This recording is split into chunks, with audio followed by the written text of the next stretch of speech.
त्याच्याकरता हिंदू संमेलन आहे. वाणी वेगवेगळी सगळ्यांची सांगण्याची. आमची ताई ज्या शब्दात बोलली, गुरुजी ज्या शब्दात बोलले, प्रचारक ज्या शब्दात बोलले, आमचे दादा पंडित दादा ज्या शब्दात बोलले, सगळ्यांच्या बोलण्याची शैली वेगवेगळी आहे, पण भावना मात्र एकच आहे. हिंदू एकच संघ झाला पाहिजे, हिंदू एकत्र आला पाहिजे. हा एकत्र आल्यानंतर जी ताकद तयार होणार आहे, ती ताकद कशासाठी तयार करायची ह्याच्यासाठी आपण सगळेजण एकत्र आलो पाहिजे. त्याच्याकरता हिंदू संमेलन आहे. मी इथं आल्यानंतर सुरुवातीलाच मी 4 दिवसापूर्वी आंबोलीमध्ये होतो. आंबोली आपल्याला माहिती असेल, सावंतवाडीच्या वरच्या साईडला आंबोली म्हणून आहे. तिथं 3 गावं आहेत, आंबोली, चौकुळ आणि येळे. आपल्या सगळ्यांना अभिमान वाटेल अशा प्रकारचं काम त्यांनी केलं.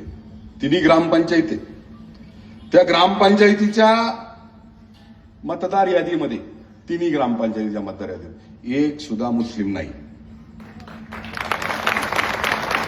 मतदार यादीमध्ये एक सुद्धा मुस्लिम नाही. त्याच्या पुढे जाऊन अजून सांगतो, हा आदर्श संपूर्ण महाराष्ट्रातल्या लोकप्रतिनिधींनी घ्यावा, ग्रामपंचायतींनी घ्यावा, नगर परिषदेने घ्यावा, सगळ्या स्थानिक स्वराज्य संस्थांनी घ्यावा. ज्यांना ज्यांना अधिकार आहेत त्यांनी असा ठराव केला त्यांच्या गावामध्ये, या आपल्या गावामध्ये एकही मुस्लिम मतदार नाही, आपल्या गावामधले 1 इंच सुद्धा जागा मुस्लिमांना विकणार नाही. अशा प्रकारचा निर्णय त्यांनी केला. त्या गावामध्ये मुस्लिम होते म्हणून त्यांनी केला का? नाही. त्या गावामध्ये लव्ह जिहाद झालं म्हणून केला का? नाही. त्या गावामध्ये लँड जिहाद झाला का म्हणून केलं का? नाही. त्यांनी सगळ्या महाराष्ट्रामध्ये, या भारतामध्ये, हिंदुस्थानमध्ये जिथं जिथं ह्या घटना घडतायत, जिथं जिथं अशा प्रकारचे आघात आपल्या हिंदू धर्मावर होत आहेत, त्या सगळ्यांचं अनुकरण केलं.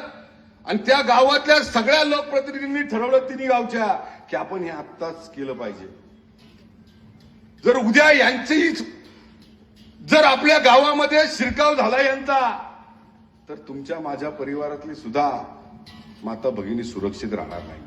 हा विचार त्या छोट्याशा 3 गावांनी केला. हा विचार त्या छोट्याशा 3 गावांनी केला. त्या गावातल्या एका गृहस्थांनी जागा विकली, 19 एकर जागा एकाला विकली, या जिहाद्याला विकली. सगळे 3 गावचे गावातले लोक हिंदू, मी कुठल्या जातीचा उल्लेख करत नाही, त्या गावामध्ये पण सगळेच हिंदू आहेत. 18 पगड जाती, 12 बलुतेदार, सगळ्या जातीची लोक तिथे राहतात. पण ज्या वेळेस अशी एक जागा त्या जिहाद्याला विकली, त्या मुस्लिमाला विकली, त्यावेळेस हेच सगळे हिंदू धर्मातली लोक त्या माणसाच्या घरी गेली आणि त्याला तो व्यवहार कॅन्सल करायला लावला.